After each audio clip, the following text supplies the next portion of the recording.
Hoje, o nosso trecho da mensagem, ele vai ser todo o capítulo 7 e os primeiros 5 versículos do capítulo 8. Então é um trecho relativamente grande, mas não tem como a gente separar, porque o assunto é um só. Eu vou corrigir aqui que na leitura o Cláudio falou assim, é o Malquisedeque. Ele não é mau, ele é bom, é o Melquisedeque. Nós vamos falar muito desse personagem. Aliás, a gente já veio citando ele nos últimos meses e até agora ele é um enigma, né? Melquisedeque, mas deixa que depois a gente vai falar dele. É Melquisedeque, mas deixa que depois a gente vai falar dele. Então, chegou a hora da gente falar sobre esse homem. No último mês, na última mensagem, a gente concluiu o capítulo 6 e vale lembrar que ali a gente falou sobre a garantia que a gente tem em Deus. Lembra que Deus fez promessas, fez juramentos a Abraão e Deus cumpriu, porque Deus é fiel. E essa fidelidade de Deus é para a gente como uma âncora. Lembra disso? Assim como a âncora firma um barco, a esperança do homem, ela é firmada na fidelidade de Deus. E isso é o que mantém nossa alma segura. E Abraão já apareceu no capítulo 6, vai aparecer de novo aqui no capítulo 7, só que Abraão não é o personagem principal. No capítulo 7, o escritor de Hebreus vai dizer que tem alguém superior a Abraão. E esse alguém superior a Abraão é vamos ver se vocês decoraram o nome desse homem, Melquisedeque. Ele é superior a Abraão. Ele já apareceu no capítulo 5, já apareceu no capítulo 6, 3 vezes. E agora no capítulo 7, o nome de Melquisedeque vai ser citado 5 vezes. Mas ele também não é o personagem principal.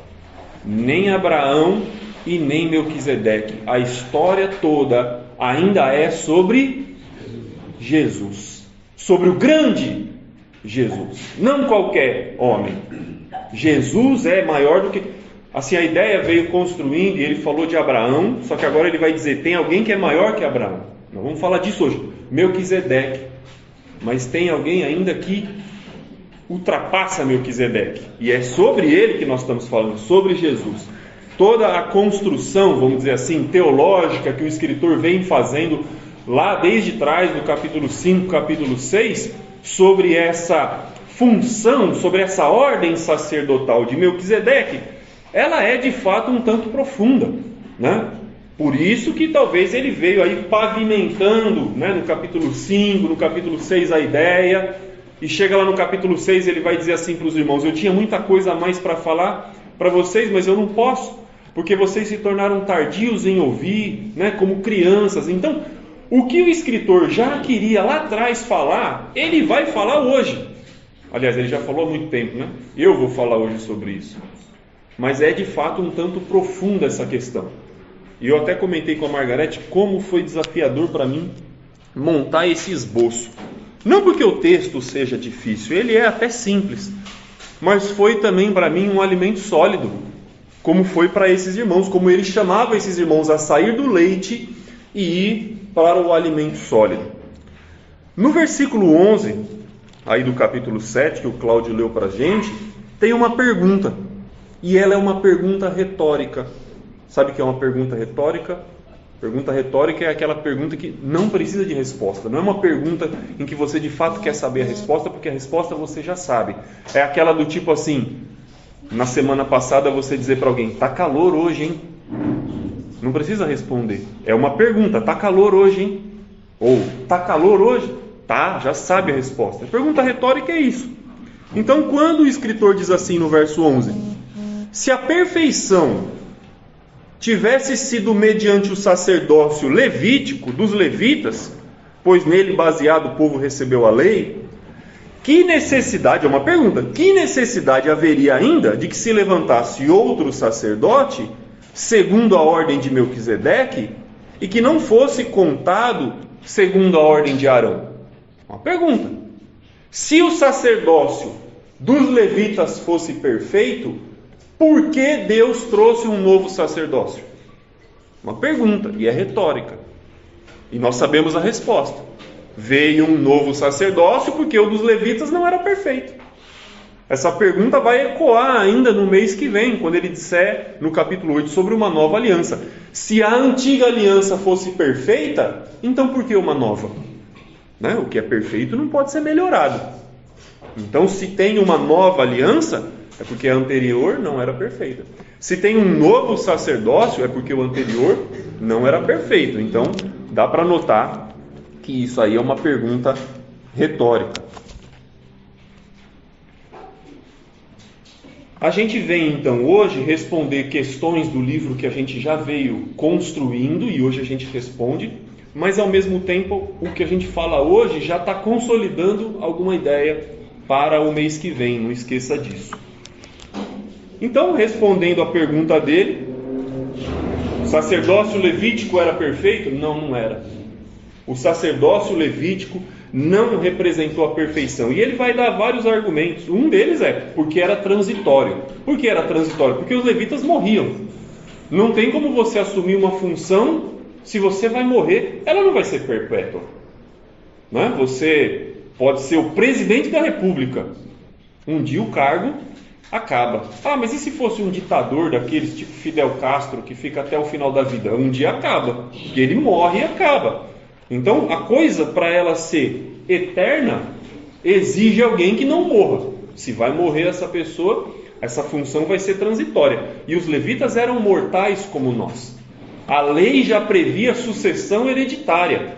É a descendência de Arão. Por que não pode ser Arão para sempre? Porque Arão morre. E por que não pode ser o filho dele para sempre? Porque o filho dele também morre.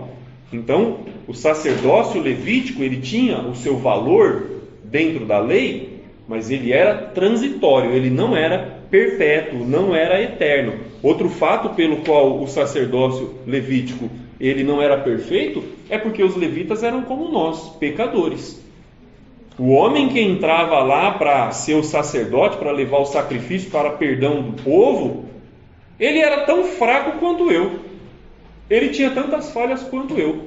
Tanto que ele tinha que primeiro se purificar antes de tentar oferecer um sacrifício de purificação pelo povo. Outra questão é que eles estavam ministrando em representações. O tabernáculo era só um símbolo, uma sombra, uma representação. O levita era uma função só de representação. O sacrifício dos animais eram só representações, sombras. Então dá para ver, por vários aspectos, por que o sacerdócio levítico não era perfeito. Ele já tinha, porque já havia uma linhagem. Hoje outra questão é porque já havia uma linhagem anterior. Você sabe que é a primeira vez que a palavra sacerdote, palavra grande, importante na Bíblia, primeira vez que a palavra sacerdote aparece na Bíblia, não é com Arão, é com Melquisedeque. Só vai se falar de Arão lá no Êxodo, mas Melquisedeque é citado em Gênesis, né? E hoje muita coisa do que o escritor falar é de um relato que está em Gênesis capítulo 14. Melquisedeque aparece lá pela primeira vez. E o que a gente pode saber sobre esse personagem? Vamos acompanhar então desde o versículo 1 aí do capítulo 7, para saber o que a gente pode saber sobre esse tal Melquisedeque. Porque a história dele é assim, se você ler lá Gênesis capítulo 14, 18, 19 e 20, o sobrinho de Abraão, que era Ló, sabe? O mesmo Ló lá de Sodoma e Gomorra, aquele que foi tirado lá, ele, sobrinho de Abraão. Teve uma guerra ali dos reis naquela época, naquela região, e o sobrinho de Abraão foi levado como cativo, porque eles perdem a guerra. Abraão levanta um tipo de um exército e vai lá para guerrear e libertar o sobrinho dele. E consegue. Abraão é bem sucedido nessa guerra, a guerra dos 5 reis contra 4, que está em Gênesis 14. E quando Abraão está voltando da guerra, do nada, você vai ver que do nada sai um homem ao encontro dele. E esse homem é Melquisedeque. O texto lá vai dizer que ele era um sacerdote do Deus Altíssimo. E Abraão, quando se depara com esse sacerdote, que vem da onde esse cara? Como que ele conhece Deus? Ninguém sabe, a gente vai falar sobre isso hoje. Abraão paga o dízimo para Melquisedeque. Então, o texto aqui vai dizer para a gente que esse gesto de Abraão pagar o dízimo significa alguma coisa. Nós vamos falar o quê? E aí Melquisedeque recebe esse dízimo, leva pão, vinho para Abraão, eles celebram alguma coisa e Melquisedeque some. Ninguém sabe de onde ele veio, ninguém sabe para onde ele foi, ninguém sabe de quem ele é filho, ninguém sabe se ele teve filho, nada se sabe sobre ele. Então ele é um personagem meio obscuro e vai ser citado de novo lá no Salmo 110, numa promessa que Deus faz, que a gente também vai falar dela hoje. Então, assim, você tem 3 versículos de um personagem que se torna meio mítico, né? Parece um mito. Então o que a gente pode saber sobre ele? Olha o que o escritor diz para a gente aqui, capítulo 7, no versículo 1, 2 e 3. Porque esse Melquisedeque, rei de Salém, isso já dizia lá em Gênesis, rei de Salém, sacerdote do Deus Altíssimo, que saiu ao encontro de Abraão quando voltava da matança dos reis e o abençoou, para o qual também Abraão separou o dízimo de tudo.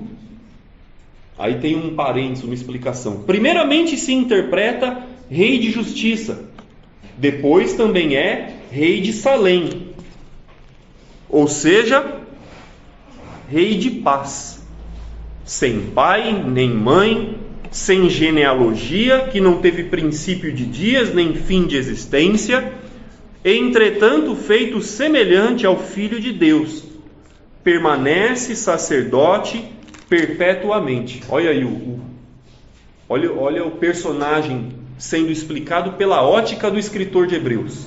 Quem é esse Melquisedeque? Então o que a gente pode pontuar? Com base nos 2 versículos do Antigo Testamento, que é Gênesis 14, 18 a 20 e Salmo 110, verso 4, a gente tem pouca informação. Que bom que a gente tem aqui Hebreus para nos dar mais uma ideia. Agora, um judeu, por exemplo, que não acredita no Novo Testamento, tudo que ele tem é esses 2 textos lá do Antigo. E vamos lá fazer uma lista de coisas que a gente pode dizer sobre Melquisedeque.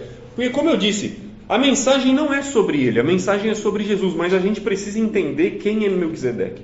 A gente precisa entender o que ele representa, porque toda a construção teológica aqui do escritor está com base nesse personagem. Se a gente não souber quem ele é, talvez a ideia toda do texto, desde o capítulo 6, não faça muito sentido. Então, ele é rei de Salém. Salém era um lugar, Salém era um território. Salém é a região, a maneira como essa região era conhecida muito antes dos israelitas herdarem a terra de Canaã. Lá também era chamado de Sião. Sião é uma palavra mais conhecida, o Monte Sião. É a região onde está Salém. E se você pensar bem, e se você parar para perceber, essa palavra nos lembra o nome de uma outra cidade. Salém lembra de Jerusalém. Jerusalém. Então Salém é Jerusalém. Só que Jerusalém só recebe esse nome quando é conquistada por Davi, da mão dos jebuseus. Então aqui a gente está falando de uma história mais ou menos 1000 anos antes de Davi. É a época de Abraão, pouco mais até. A gente está falando de uma terra que Melquisedeque sai de um lugar onde não tinha israelita morando. Era uma terra pagã, a terra dos cananeus, uma terra cheia de deuses. E tem um cara lá no meio que é sacerdote do Deus Altíssimo, no meio de um povo que não acreditava em Deus, que não era um povo de Deus. Então ele sai de lá do meio, desse lugar chamado Salém, uma cidade verdadeira, num lugar verdadeiro. Ele era um rei de verdade. E o escritor de Hebreus vai dizer que essa cidade significa, primeiramente, rei de justiça, mas também rei de Salém, ou seja, de paz. Por quê? O que tem a ver Salém com paz? Você percebe que no hebraico, qual é a palavra hebraica para paz? É famosa. Shalom. Shalom. E Shalom não lembra Salém? Então por isso que, será que ele era rei de Salém ou será que essa ideia é de paz? Então ele é rei de Salém, mas também se interpreta como rei de paz, porque Salém e Shalom parece a mesma coisa. E de Jerusalém, como era o nome da cidade, como a gente já falou. E aí as pessoas vão fazer tanta teoria em cima desse personagem, né? Uns vão dizer que ele era, sabe quem? Sem o filho de Noé. Esse cara só pode ser, você vê como que sai um cara que conhece Deus, que é sacerdote de Deus?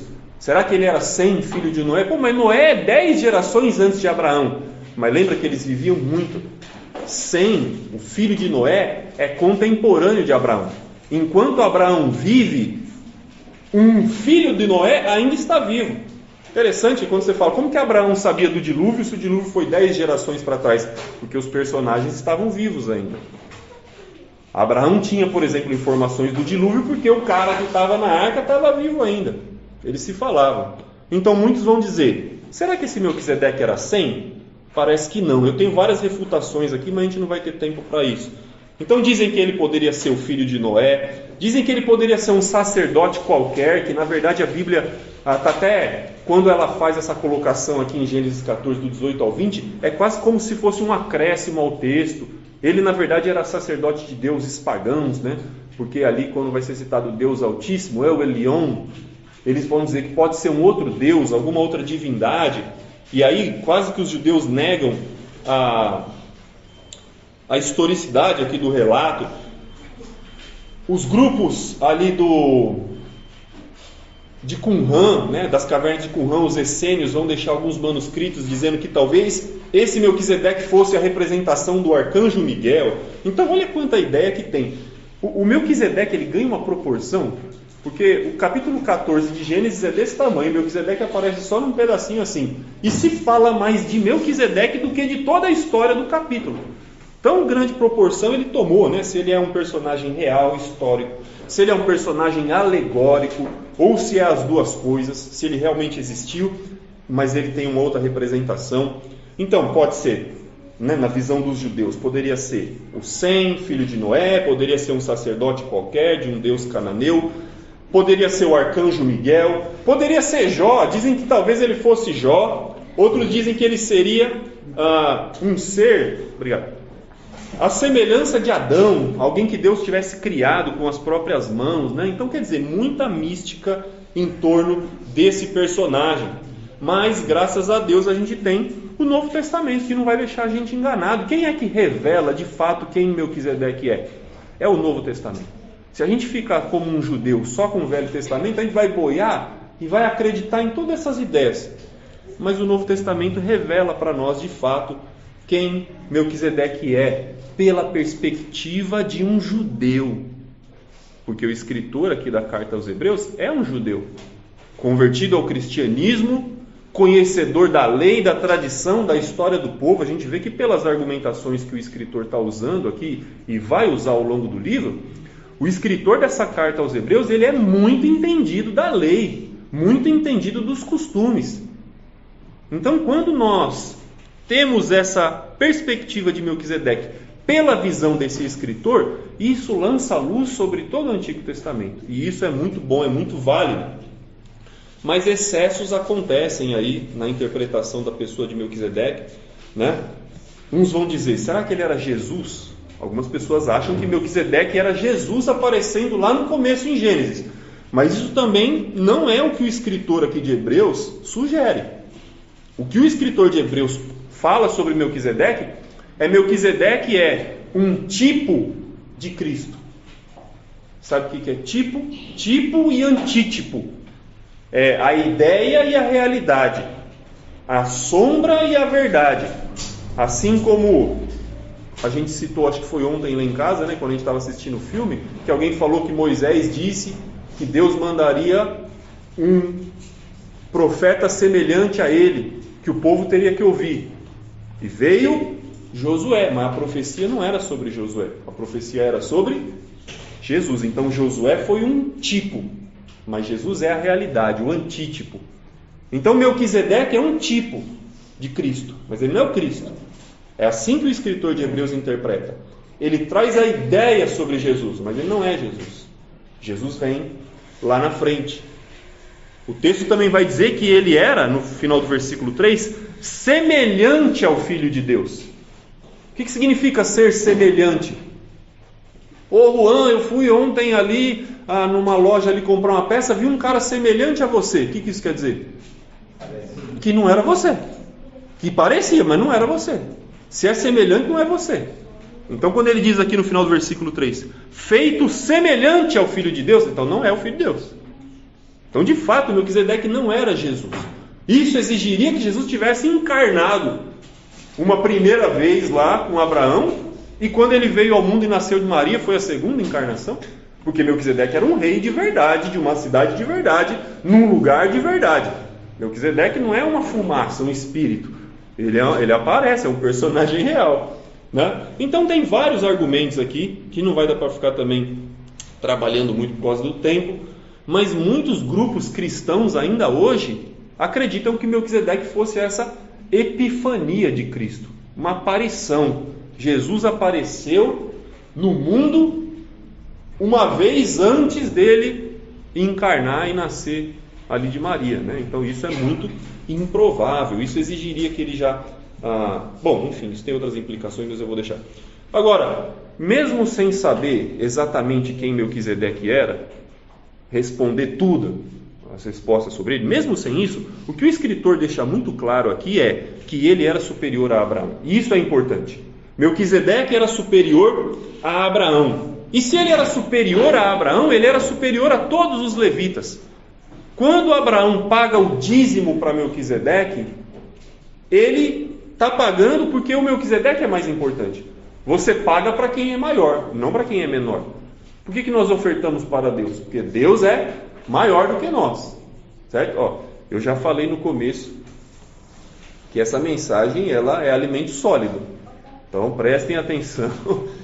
O escritor demorou 2 capítulos para começar a explicar essa história. Ele foi construindo, pavimentando a estrada no 5, no 6 e agora ele vai falar. Então é complicado mesmo, se precisar levantar lá e tomar uma aguinha, vai, que eu não vou pular o texto, a gente vai ter que aprender isso, porque isso tem uma implicação muito grande e prática também.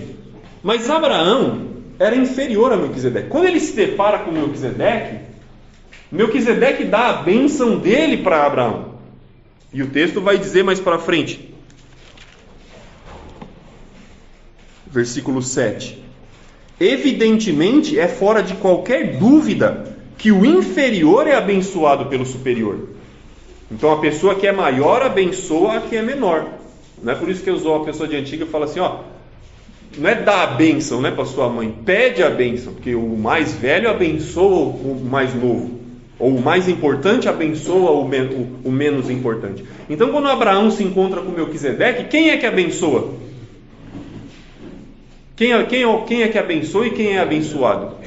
Melquisedeque abençoa, porque ele é maior. E já que Abraão é menor, ele entrega uma parte dos despojos que ele ganha da guerra para Melquisedeque. Então essa relação que Abraão demonstra de que Melquisedeque é maior do que eu, então se Melquisedeque é maior do que Abraão, então Melquisedeque é maior também do que os levitas, porque os levitas nascem de Abraão. Melquisedeque é maior do que Arão, porque Arão nasce dos levitas. Melquisedeque é maior do que todo o povo judeu, porque todo o povo judeu vem de Abraão, e Abraão se colocou abaixo de Melquisedeque. Então Melquisedeque é um personagem real, ele não é Jesus. Ele é um personagem real que aparece na história com grande importância e superior ao grande Abraão. Melquisedeque é maior do que ele. Nessa perspectiva, o escritor vai dizer assim, eu vou ler aqui vou retomar do 4. Olha o que ele vai dizer, 7:4. Considerem, pois, como era grande esse a quem Abraão, o patriarca, não foi qualquer um não. Olha como era grande esse a quem Abraão, o patriarca, pagou o dízimo, tirado dos melhores despojos. Ora, os que dentre os filhos de Levi recebem o sacerdócio, têm mandamento de recolher, de acordo com a lei, os dízimos do povo. Então, os levitas recolhem os dízimos do povo, certo? Quem é maior? Os levitas ou o povo? Os levitas, porque o povo paga para os levitas. Ou seja, continuando aí o verso 5, dos seus irmãos, embora também estes tenham descendido de Abraão. 6.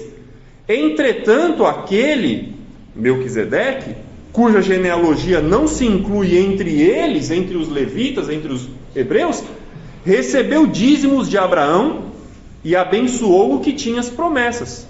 Evidentemente, é fora de qualquer dúvida que o inferior é abençoado pelo superior. Olha o 8. Aliás, aqui são homens mortais os que recebem dízimos, mas ali o Melquisedeque é aquele de quem se testifica que vive. 9. E por assim dizer, também Levi, que recebe dízimos, pagou-os na pessoa de Abraão. Então, quando Abraão dá esses 10% dos despojos para Melquisedeque, é como se toda a geração da nação de Israel estivesse dando também. Os levitas, o povo paga para o levita paga para Arão, Arão paga para Abraão e Abraão paga para Melquisedeque. Então toda a história dos israelitas está abaixo de Melquisedeque, ele está dizendo para nós. Tudo isso para quê? Para mostrar, esse homem de quem nós vamos falar, esse homem com quem nós vamos comparar Jesus, ele já deixou para trás Abraão, já deixou para trás a nação, já deixou para trás toda a história. Ele é maior. E nós vamos comparar Jesus com ele. Então Melquisedeque, ele representa um sacerdócio perpétuo. Sacerdócio perpétuo. O que é perpétuo? Que não passa, que não acaba. Melquisedeque representa isso. Mas os judeus, como eu já falei, que não creem no Novo Testamento, eles têm um conflito. Porque eles vão dizer que, e a lei vai dizer, que a linhagem de sacerdotes é só por meio de Arão. E aí como que fica? Tem um sacerdote que não é da linhagem de Arão, e tem a linhagem de Arão. Isso gerou uma concorrência. Então os judeus vão dar várias explicações. Eles vão dizer que Deus tira o sacerdócio de Melquisedeque e entrega para Abraão, porque para Abraão vai passar para Isaac, vai passar para Jacó, de Jacó vai passar para Levi e vai chegar em Arão. Você já leu isso em algum lugar aí na Bíblia? Eu nunca li isso. Eu nunca li nada disso aí na Bíblia, de que Deus tira o sacerdócio de Abraão, de Melquisedeque, e passa para Abraão. Eu nunca vi isso, não. O que eu li, o que eu leio aqui na Bíblia é o seguinte, que Melquisedeque é sem pai nem mãe, ou seja, eu não sei de onde ele vem, não sei qual é a genealogia dele, ninguém consegue provar de qual família ele pertence, diferente dos levitas, porque os levitas, eles zelavam demais por essa questão da herança, de quem você é filho.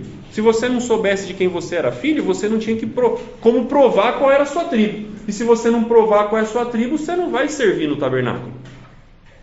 Até hoje os judeus são muito ligados a essa questão da genealogia.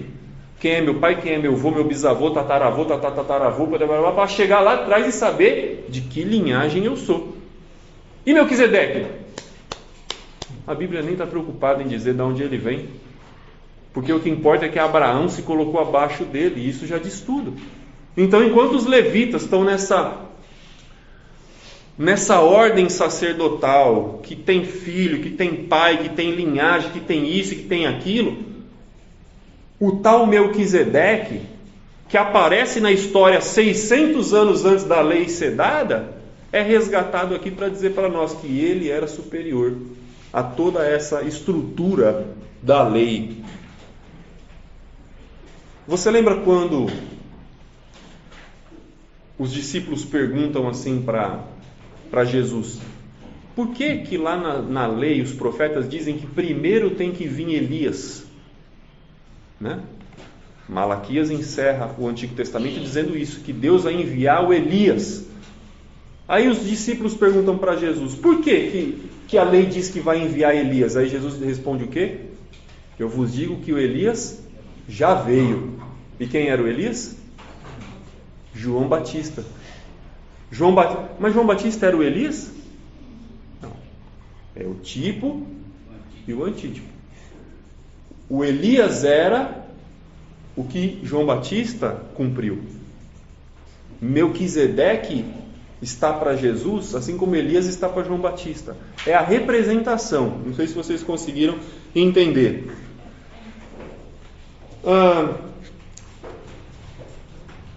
Se o sacerdócio dos levitas não era perfeito, então a gente tem alguém que tem que substituir, porque ele perguntou isso no versículo 11.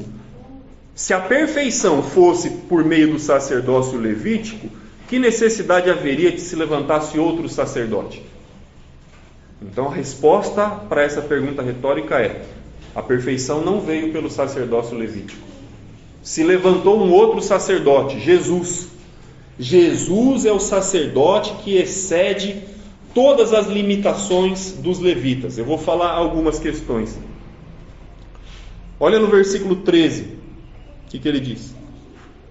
Porque aquele de quem são ditas estas coisas, ele está falando de Jesus, tá?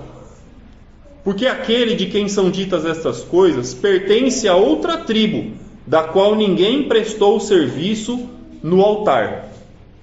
Qual era a tribo que podia entrar lá e prestar serviço no altar? Estou falando dela até agora. Levitas. Os levitas podiam entrar no santuário, mexer, oferecer o animal, só eles. Essa era a tribo que prestava serviço no altar. Mas de novo, o versículo 13, nós estamos falando de Jesus. Aquele de quem são ditas essas coisas pertence a outra tribo. Qual era a tribo de Jesus? Judá. E de Judá, ninguém prestou o serviço no altar. É evidente que o nosso Senhor procedeu de Judá, a tribo a qual Moisés nunca atribuiu sacerdotes. E isto é ainda mais evidente quando, à semelhança de Melquisedeque, se levanta outro sacerdote. Então Jesus não é um sacerdote de acordo com a lei. Não pode ser. Porque pela lei Jesus seria um infrator. Sendo de Judá, ele não poderia assumir essa função de sumo sacerdote. Então, fica duas questões aqui, uma para já e uma para o mês que vem. Se Jesus se tornou o sumo sacerdote, sendo de uma linhagem diferente, então isso significa que a lei tinha que mudar.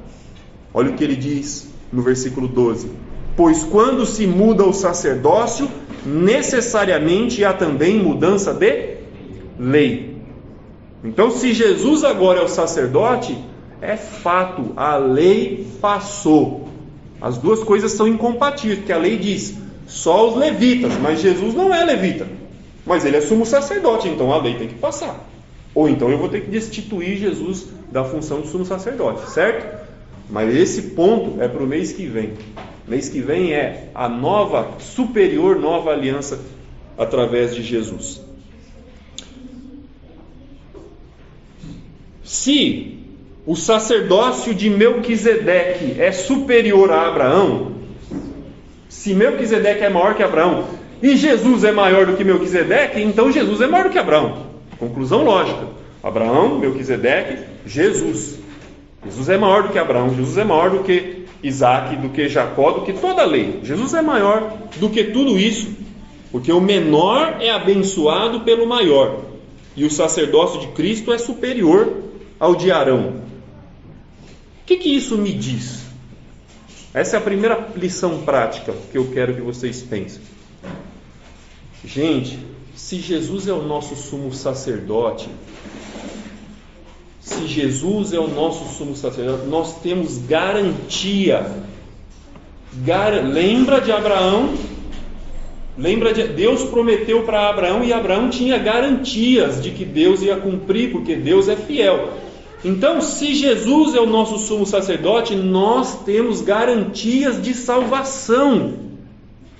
Se Jesus é o nosso sumo sacerdote, nós temos garantia de salvação completa, definitiva. Eu vou repetir: se Jesus é o nosso sumo sacerdote, nós temos garantia de salvação completa. Não é salvação mais ou menos, é completa, é definitiva, não há dúvida. É isso que o escritor quer ensinar.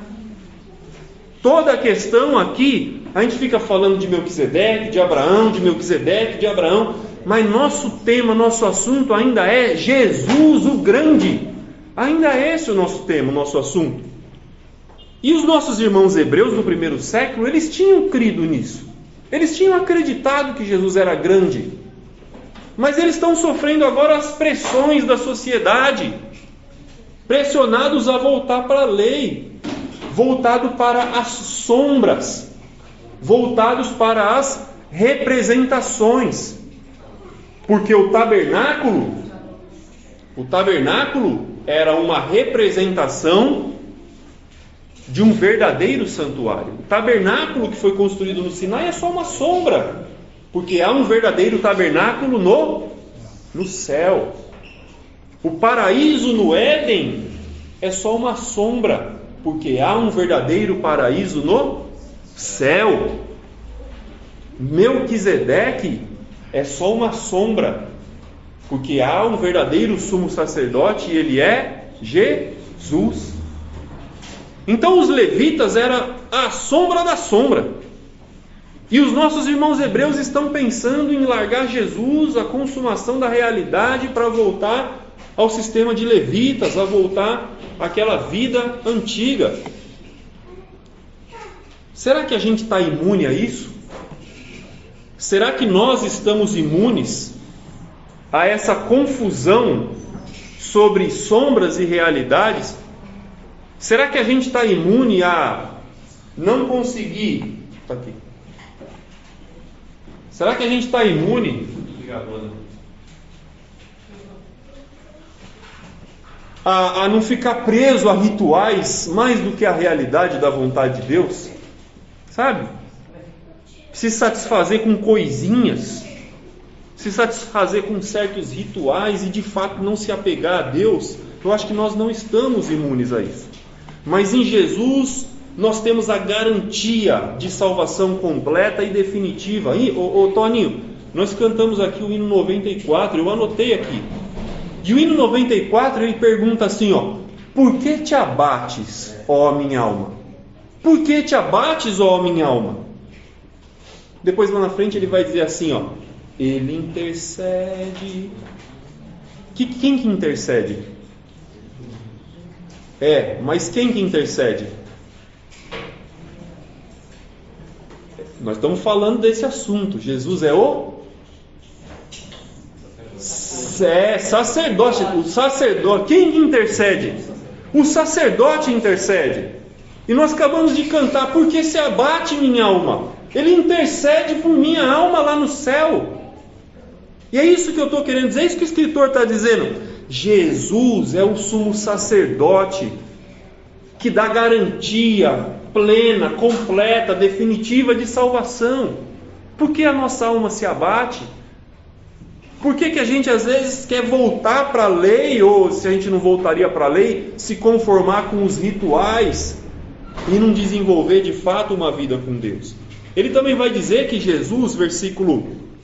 Eu vou pular o 18 e o 19, porque ele é o assunto do mês que vem, da próxima mensagem. Mas ele vai dizer assim, no 17: porquanto se testifica, tu és sacerdote para sempre. Isso é Salmo 110, verso 4. Tu és sacerdote para sempre. O que é para sempre? Não é do jeito de Arão. Não é do jeito de Nadab e Abiú. Não é do jeito de Eleazar. Não é. Porque eles não são para sempre, eles morrem. Mas para Jesus, Deus diz: tu és sacerdote para sempre. E é por isso que é segundo a ordem de Melquisedeque. Porque Melquisedeque em momento nenhum sabe se ele morre. É lógico que ele morre, ele é ser humano, mas a Bíblia não fala isso. Não fala onde ele nasceu, nem quando, nem onde ele morre, nem quando. Então a ordem, o ofício sacerdotal de Melquisedeque, ele aparece na Bíblia, mas ele nunca é cancelado. E quando Jesus vem, ele vem nessa ordem de que não há fim. E Jesus assume um sacerdócio que é perpétuo, com juramento. E lá no Salmo 110, verso 4, se você olhar, Davi escreve assim: o Senhor jurou e não se arrependerá. Tu és sacerdote para sempre, segundo a ordem de Melquisedeque. Deus jurou para Abraão, não jurou? Jurou. E ele cumpriu, não cumpriu? Cumpriu. E ele jurou também sobre o sacerdócio de Jesus. Qual a lição que nós tiramos na semana passada? Que se Deus diz, Ele faz. Então alguém aqui tem dúvida de que Jesus é o sumo sacerdote? Não, porque Deus jurou. Nós temos certeza disso. E Deus cumpre.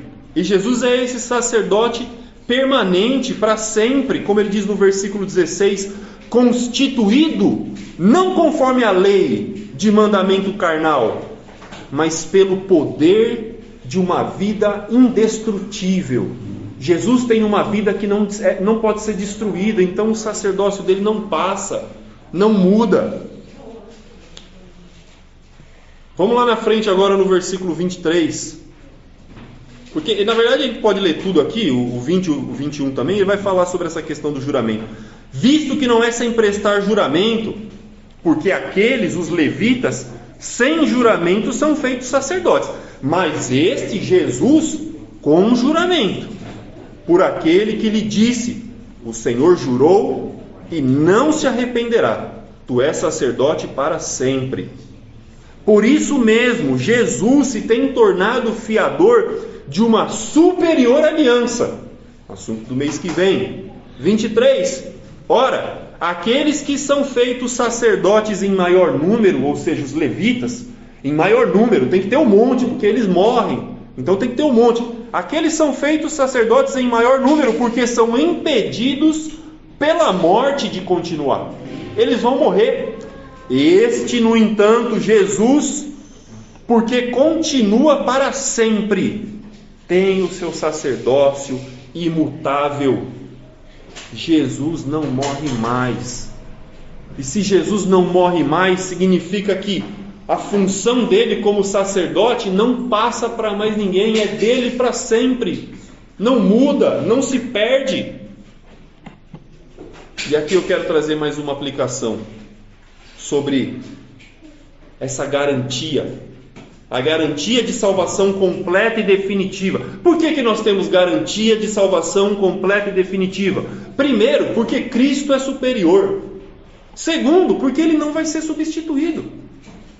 Se os levitas estavam servindo para alguma coisa, quanto mais Jesus, que não morre, que não é substituído. Se os levitas estavam servindo para alguma coisa, quanto mais Jesus, que vai ser para sempre. Porque nós não estamos escolhendo aqui qual linhagem nós vamos seguir. Se nós vamos seguir o Melquisedeque, se nós vamos seguir o Arão, se nós vamos seguir o... Nós não estamos escolhendo linhagem, nós já temos alguém a quem seguir. E quem é que nós escolhemos seguir? Jesus Cristo. Ele é o nosso Senhor, o nosso sumo sacerdote. Nós não estamos seguindo linhagem. Os mormons têm muito disso, né? Os mormons dizem que eles são sequência da linhagem de Melquisedeque. Não sei como eles chegaram a essa conclusão, mas eles dizem que são sequência desse sacerdócio. Mas o sacerdócio de Cristo é o único que cumpre o verdadeiro propósito de Deus. E qual era o propósito de Deus? Um sacerdócio perfeito, eterno e imutável. E só Jesus pode realizar isso. Vamos seguir no texto, nós estamos terminando.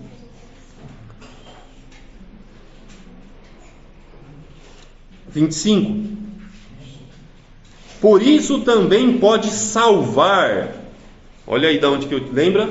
Em Jesus nós temos garantia de salvação completa. Em Jesus nós temos garantia de salvação completa. Olha o versículo 25.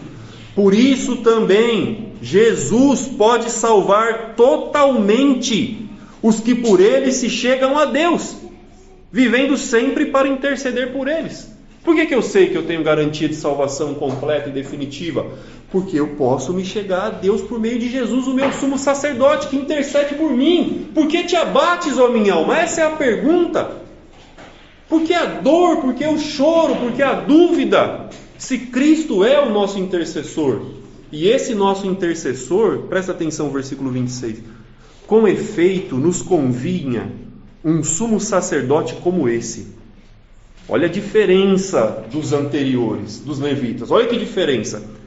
Santo, inculpável, sem mácula, separado dos pecadores, feito mais alto do que o céu, que não tem necessidade, como sumo sacerdote, de oferecer todos os dias sacrifícios, primeiro pelos seus próprios pecados, depois pelos pecados do povo, porque fez isso uma única vez por todas, quando a si mesmo se ofereceu. Esse é o nosso sumo sacerdote. Amém. Jesus sem pecado, não precisa entrar lá, resolver o seu, porque o sumo sacerdote ele tinha que primeiro pegar aqueles 2 bodes, pegar o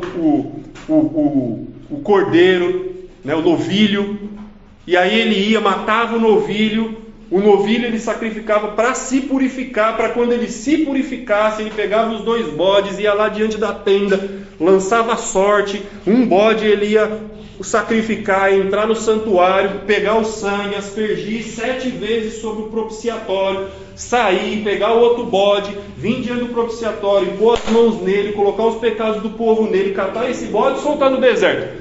Todo esse ritual, todo ano, e o sacerdote, antes de fazer tudo isso, o que ele tinha que fazer? Purificar a si próprio, porque senão nada disso valia.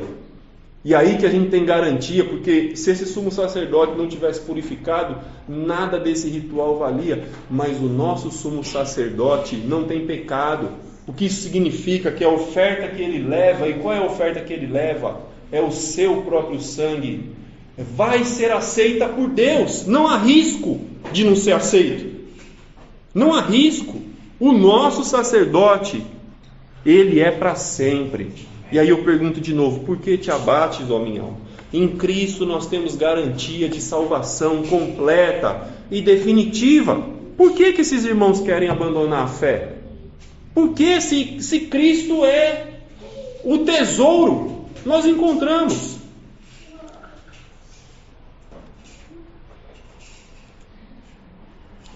Jesus também, agora a gente vai entrar no capítulo 8. Irmãos, peço desculpa para vocês, mas o assunto é... Mas a gente está terminando. A gente vai entrar no capítulo 8 e ele vai dizer assim: ora, o essencial das coisas que temos dito é... parece que é um resumo, né? Falamos tudo isso, mas o essencial, o básico, em resumos, quer saber o que nós estamos falando? É o seguinte, que possuímos tal sumo sacerdote, que se assentou à direita do trono na majestade nos céus, como ministro do santuário e do verdadeiro tabernáculo que o Senhor erigiu, não o homem. Pois todo sumo sacerdote é constituído para oferecer tanto dons como sacrifícios. Por isso era necessário que também esse sumo sacerdote tivesse o que oferecer. Ora, se ele tivesse na terra, nem mesmo sacerdote seria, visto existirem aqueles que oferecem os dons segundo a lei. Então Jesus, ele ministra como sacerdote, mas não é num tabernáculo dessa terra, é no verdadeiro tabernáculo do céu. Os sacerdotes, os levitas entravam no lugar sagrado, né? O templo era sagrado, mas era só uma sombra. Eles punham as vestes, isso tudo era sagrado, eles tinham que se lavar, mas isso tudo era só sombra, só cópia. Apesar de ser tudo feito com muito zelo, tudo aquilo era feito com mãos humanas. Mas o escritor vai dizer para nós que Jesus, como ministro do santuário, do verdadeiro tabernáculo que o Senhor fez, não o homem. Jesus está intercedendo como sumo sacerdote, não num tabernáculo que Moisés fez, que os homens derreteram ouro, não, lá no céu. Ele está oferecendo no verdadeiro santuário, um santuário superior. A última aplicação que eu quero trazer para nós, sobre essa garantia de salvação completa e definitiva. Por que eu tenho garantia de salvação completa e definitiva? Porque Cristo é superior. Primeiro, porque Cristo é superior. Segundo, porque Ele não vai ser substituído. Terceiro, porque não há dúvida no sacrifício que Ele ofereceu. Não tem como dar errado, não tem como chegar lá e Deus falar assim: ó Jesus, seu sangue não vai valer. Não tem. Não há esse risco. As pessoas no mundo estão buscando salvação em muita coisa. Até comentei isso ontem, quando a gente estava com um rapaz lá no Uber lá, né? Eu falei assim: eu conheço gente que nunca na vida leu um livro, O cara fala, não gosta de ler, não tem paciência para ler, nunca pegou um livro para ler, mas um dia ele viu lá um livro escrito assim, ó, Como Ficar Rico. Ele lê. Ele vence aquela preguiça para ficar rico, as pessoas lêem. As pessoas estão depositando a sua confiança, a sua salvação nessas coisas, na saúde. Oh, parabéns, feliz aniversário, muita saúde, que o importante é ter saúde, o resto, o que é importante é ter saúde? O importante é ter Cristo. Ainda que eu não tenha saúde, que adianta ter saúde e não ter Cristo? Então as pessoas querem salvação na saúde, no dinheiro, nas conquistas financeiras. Existe toda uma motivação para se buscar as coisas desse mundo. E o que o escritor está dizendo para nós é que a nossa motivação deve estar nesta garantia de salvação completa e definitiva que só quem pode oferecer? Jesus. Nem Melquisedeque, nem Arão, nem ninguém, nem meu dinheiro, nem minha saúde, nem coisa nenhuma, mas só Jesus pode oferecer. Nós estamos seguros disso? Será que nós estamos seguros disso? Ontem eu estava conversando com a Margarete, perguntei para ela, e aí, como que foi lá à noite com as mulheres, né? E ela falou para mim, muito bom, nossa, um momento excelente, a gente ficou junto, aconteceu isso e aquilo e tal. Aí ela comentou comigo, né? Ela falou sobre um caso da Tati, que a moça fez uma pergunta para você, Tati, se você tinha certeza da sua salvação, não foi? E isso aqui, ó, estava pronto. E eu escrevi seu nome aqui para eu não esquecer de comentar. Que às vezes as pressões, Tati, em volta da gente, querem tirar essa certeza de nós. Mas Jesus nos dá essa certeza. Ele nos dá essa certeza de que nós somos salvos. Nós devemos obedecer ao Senhor, nós devemos viver uma vida reta com Ele. Mas eu não tenho dúvida da minha salvação. E eu posso responder por quê? Porque Cristo é o meu sacerdote. Ele que está lá no céu, arrumando lugar para mim. É por isso, é porque eu não dependo do Lucas. Se você dependesse do Lucas, Tati, aí você deveria ter dúvida da sua salvação. Se você dependesse de um levita, de Arão, você deveria ter dúvida. Mas você não tenha. Sabe por quê? Porque Cristo é o seu sumo sacerdote. Cristo é o nosso sumo sacerdote. Enquanto nós estivermos ao pé de Cristo, obedecendo a Ele, não há dúvidas sobre a salvação. Não há dúvida nenhuma. O mundo dizia para esses nossos irmãos leitores, mas como assim? Como Jesus é o sumo sacerdote? Nem levita ele é. Nem levita ele é. Como que ele pode ser o sumo sacerdote? Então, talvez na cabeça deles fosse difícil associar essa questão. E é por isso que o escritor estava investindo tempo, para mostrar para eles que não deixe os incrédulos colocarem dúvida sobre o papel de Jesus na sua vida. Não deixa. Devemos ter Cristo nessa posição máxima. E sabe que Jesus, ele é o único que assume uma dupla função. Porque na lei, você não podia ter o sacerdote exercendo a função de rei. O sacerdote era o sacerdote, o profeta era o profeta, o rei era o rei. Mas Jesus, ele é o sacerdote rei, assim como Melquisedeque. Porque Melquisedeque era rei de Salém, sacerdote do Deus Altíssimo. Melquisedeque era um tipo de sacerdote que assumia os dois ofícios, rei e sacerdote. E Jesus? Jesus também. Porque Jesus vem da tribo de Judá. E por ser da tribo de Judá, ele é rei. E não é isso que diziam já quando ele nasceu? Nasceu o rei. E quando ele morreu, ele não foi coroado porque ele era o rei. E a inscrição que colocaram sobre a cabeça dele estava escrito Rei dos Judeus. Então ele era rei. Ele foi rei. Ele está coroado, sentado no trono como rei, mas também é sacerdote. E isso era incompatível com a lei também, um rei e um sacerdote. Então a lei passou, eu tenho certeza. O texto de Zacarias, capítulo 6, versículo 13, já apontava para um Messias ocupando os dois ofícios. E Zacarias diz assim: Ele mesmo edificará o templo do Senhor e será revestido de glória.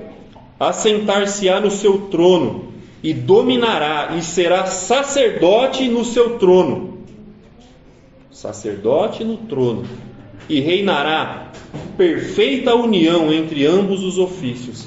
Zacarias 6,13, que já previa um Messias assumindo as duas funções, de rei e de sacerdote. Jesus é o nosso rei. Jesus é o nosso sacerdote. Os israelitas estavam muito apegados a um sistema religioso que eles conheciam. E o pior de tudo é que esse sistema religioso era verdadeiro. O templo, os levitas, tudo isso era verdadeiro. Mas era só uma sombra, só uma aparência. Eles não estavam conseguindo enxergar a totalidade da verdade de Deus, que era Cristo. Nós muitas vezes podemos seguir assim, apegados mais às sombras do que à verdadeira realidade das coisas de Deus, satisfeitos talvez com os rituais, satisfeitos talvez em simplesmente vir aqui no culto aos domingos e amanhã minha vida volta a ser o que era, satisfeitos simplesmente em dizer, bom, essa semana eu já tomei a ceia do Senhor, tá bom, satisfeitos com os rituais, satisfeitos com essas coisas que são importantes, mas isso, se a nossa vida cristã for movida aos rituais, uma hora ela vai se tornar cansativa. Mas nós conseguiremos servir a Deus com alegria, com confiança, com constância, assim, para sempre, até o fim, quando entendermos que Jesus é o nosso grande sacerdote, que Ele é o nosso grande Salvador, que está no céu intercedendo por nós. Irmãos, não tenha dúvida, não se esqueça disso. Em Cristo nós temos garantia de salvação completa e definitiva. Que Deus nos abençoe. Amém.